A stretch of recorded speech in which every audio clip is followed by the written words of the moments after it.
যে শঙ্কু বলেছি যে মোচার অগ্রভাগ বা বাড়িতে যে আমরা ঠোঙা বানিয়ে জিনিসপত্র মুড়ি টুড়ি খাই, এই ধরনের আকৃতির জিনিসকে বলা হচ্ছে শঙ্কু।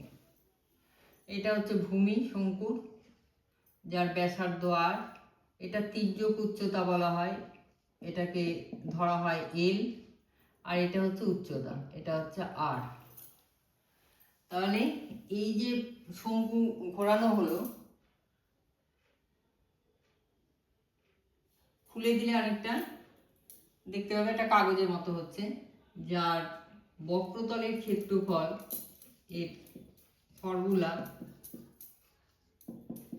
পাই আর এল বর্গ একক। বক্রতল, শুধু বক্রতলটা। আর এই বক্রতল যেটা, এটা থাকলো, আর নিচে সমগ্রতল মানে যেটা বৃত্ত, সমগ্রতলের ক্ষেত্রফল হচ্ছে পাই আর এল প্লাস পাই আর স্কোয়ার, মানে পাই আর এল প্লাস আর। আর আয়তন হচ্ছে 1/3 পাই আর স্কোয়ার ভূমির ক্ষেত্রফল ইন্টু উচ্চতা। 1/3 ভূমির ক্ষেত্রফল ইন্টু উচ্চতা হচ্ছে আয়তন। এইসব সূত্রের সাহায্যে এবার অঙ্ক।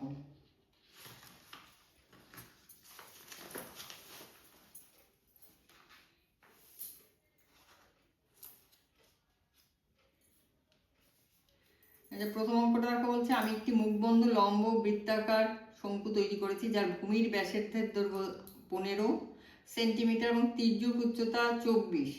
ওই শঙ্কুর পার্শ্বতলের ক্ষেত্রফল ও সমগ্রতলের ক্ষেত্রফল হিসাব করে লিখুন।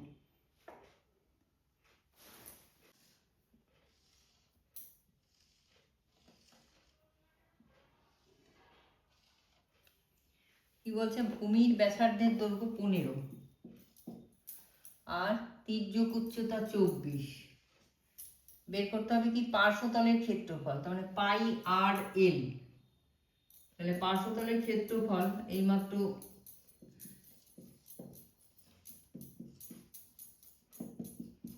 পাই আর এল। পাই মানে 22/7, আর মানে 15, আর এল মানে 24, এত বর্গ সেমি। তার মানে এই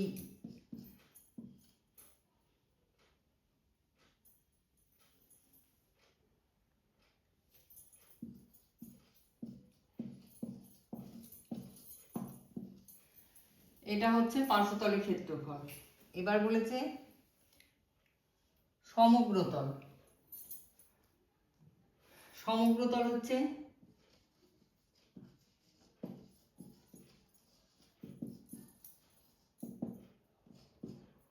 পাই আর ইন্টু আর প্লাস এল।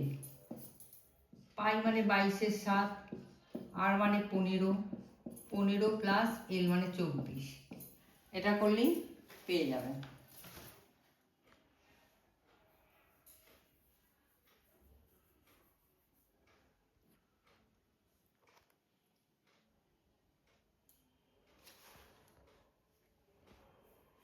আচ্ছা, 4 নম্বরের অঙ্কটা দেখো, কোনো শঙ্কুর উচ্চতা ও তির্যক উচ্চতা দেওয়া আছে, শঙ্কুর সমগ্রতলের ক্ষেত্রফল ও আয়তন, তার মানে ব্যাসার্ধ বের করতে হবে।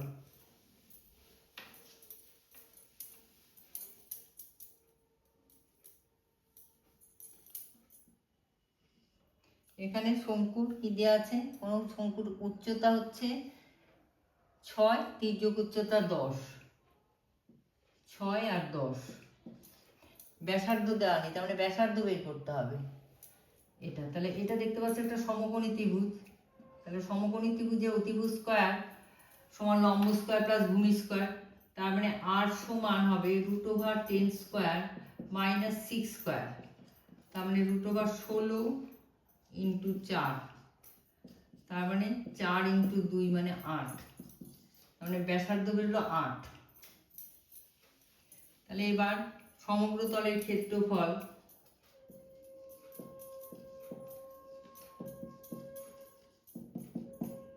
পাই আর ইন্টু আর প্লাস এল বর্গ একক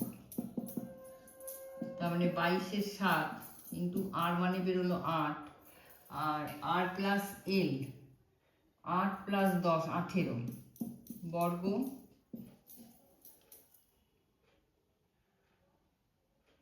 সেমি। আর আয়তন হচ্ছে 1/3 পাই আর স্কোয়ার এইচ ঘন একক। তাহলে 1/3 পাই মানে 22/7 ইন্টু আর স্কোয়ার মানে 8 স্কোয়ার ইন্টু এইচ মানে 6 এত ঘন একক। এটা এইভাবে করলে সব বেরিয়ে আসবে। এরপরের দিন আরও কিছু অঙ্ক করাবো, তখন দেখবে আরও কঠিন কঠিন কিছু অঙ্ক আছে, সেগুলো